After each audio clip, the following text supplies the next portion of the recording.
రాష్ట్రంలో రైతు బీమా పథకం అటకెక్కింది. అన్నదాతలకు రేవంత్ సర్కారు దోఖా చేసింది. రైతుల తరపున ఎల్ఐసికి చెల్లించాల్సిన బీమా ప్రీమియంను ప్రభుత్వం నిలిపివేసింది. 100 కోట్లకు పైగా బకాయి ఉండటంతో మరణించిన రైతు కుటుంబాలకు జీవిత బీమా సంస్థ పరిహారం నిలిపివేసింది.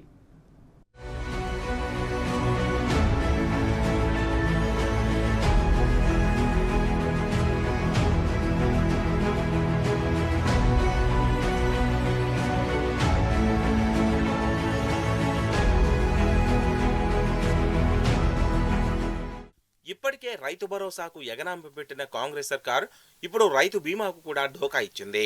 ప్రభుత్వం రైతుల తరపున ఎల్ఐసికి చెల్లించాల్సిన బీమా ప్రీమియంను సకాలంలో చెల్లించడం లేదు. ఫిబ్రవరిలో చెల్లించాల్సిన ప్రీమియంను ప్రభుత్వం ఇంకా చెల్లించకపోవడంతో ఎల్ఐసి మరణించిన రైతు కుటుంబాలకు పరిహారం చెల్లింపులు నిలిపివేసింది. దీంతో రాష్ట్ర వ్యాప్తంగా వందలాది రైతు కుటుంబాలు దిక్కుతోచని స్థితిని ఎదుర్కొంటున్నాయి.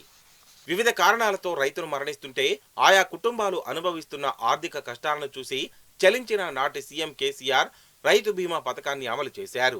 ఈ పథకం కింద 18 నుంచి 59 ఏళ్ల వయసు గల రైతులకు ప్రభుత్వం తరపున ఉచిత బీమా చేయించారు. రైతు ఏ కారణంతో చనిపోయినా సరే ఆ రైతు కుటుంబానికి 5 లక్షల పరిహారం చెల్లించే ఏర్పాటు చేశారు. ఇందుకోసం ఎల్ఐసితో ప్రత్యేకంగా ఒప్పందం చేసుకున్నారు. రైతులపై బీమా ప్రీమియం భారం కూడా పడొద్దనే సదుద్దేశంతో ఆ మొత్తాన్ని కూడా ప్రభుత్వమే చెల్లించేలా నిర్ణయం తీసుకున్నారు. నాటి బీఆర్ఎస్ ప్రభుత్వం ఈ విధంగా ఏటా ఆగస్టులో ఒక్కొక్క రైతుకు 3,556 రూపాయల చొప్పున సుమారు 1,400 కోట్ల వరకు ఎల్ఐసికి ప్రీమియం చెల్లిస్తూ వచ్చింది. దీంతో దురదృష్టవశాత్తు రైతు మరణిస్తే నెల రోజుల్లోపే 5 లక్షల పరిహారం నామినీని ఖాతాలో జమ అయ్యేది. 2018 ఆగస్టు 15న ఈ పథకానికి కేసీఆర్ శ్రీకారం చుట్టగా బీఆర్ఎస్ ప్రభుత్వం ఉన్నంతకాలం ఈ పథకం నిరాఘాటంగా కొనసాగింది.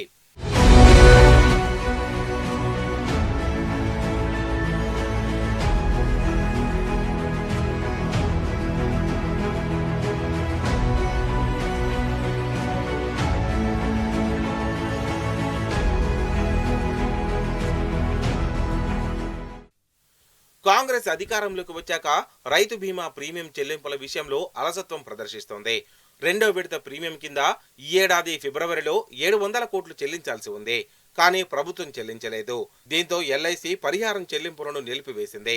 రైతుల నుంచి విమర్శలు రావడం, ప్రతిపక్ష బీఆర్ఎస్ గట్టిగా ప్రశ్నించడంతో కొంత చెల్లిస్తూ వచ్చింది.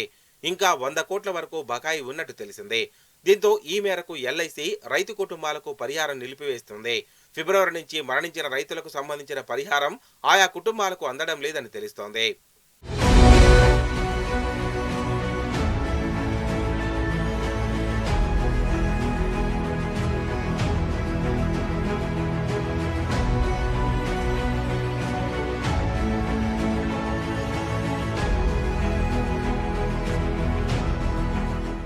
ఈ ఏడాది ఫిబ్రవరి నుంచి ఇప్పటి వరకు వందలాది మంది రైతులు చనిపోయారు.